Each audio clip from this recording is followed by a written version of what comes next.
বিয়ের পরেও কেন পুরুষেরা অন্য নারীর প্রতি ঝুঁকে পড়ে? চাণক্য জানতেন সেই গোপন সূত্র।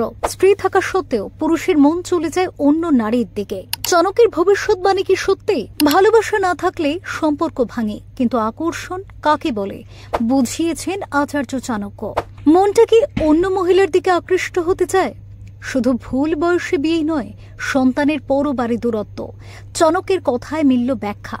স্ত্রী আছে, সংসার আছে, সন্তানও আছে, তবু কেন কিছু পুরুষের চোখ যায় বাইরের নারীর দিকে?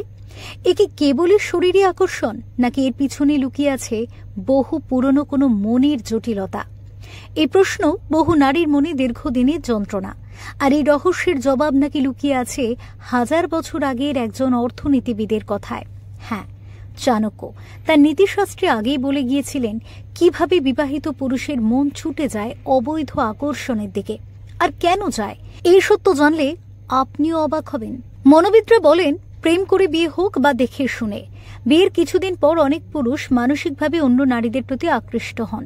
এর সঙ্গে জড়িয়ে থাকে তাদের অবচেতনের চাহিদা, শারীরিক একঘেয়েমি ও দাম্পত্য জীবনের বাস্তব জটিলতা। আর চাণক্য নীতিতেও একথা স্পষ্ট। অল্প বয়সে বিয়ে করলে পরিণত সিদ্ধান্ত নেওয়ার ক্ষমতা থাকে না, যা ভবিষ্যতে দুর্বলতা হয়ে ওঠে। চাণক্য বলেন, প্রাকৃতিক নিয়মেই নারী পুরুষ একে অপরের প্রতি আকৃষ্ট হন, কিন্তু সেই আকর্ষণ যখন সমাজের নিয়ম ভেঙে সম্পর্ক গড়ে তোলে, তখনই তা হয় অবৈধ। এর ফলে দাম্পত্যে নেমে আসে বিষ। চাণক্য পরামর্শ দেন, পরিণত বয়সে স্থিতিশীল অবস্থায় বিয়ে করা উচিত, যাতে ক্যারিয়ার এবং সম্পর্ক দুই সঠিকভাবে চালানো যায়। বিয়ের পরে সন্তানের জন্ম হলে অনেক সময় নারী পুরুষের দৃষ্টিভঙ্গিতে পরিবর্তন আসে।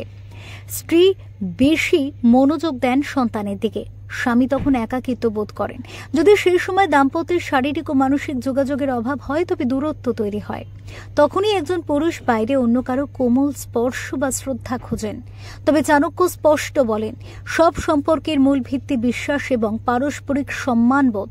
যদি স্বামী স্ত্রীর মধ্যে খোলামেলা কথা হয়, বোঝাপড়া থাকে, একে অপরের চাওয়া পাওয়া বোঝা যায় এবং পারস্পরিক সম্মান বজায় থাকে, তাহলে কোনো তৃতীয় ব্যক্তি আসার সুযোগ থাকে না। ফেরো রিপোর্ট, টক টু টাইম।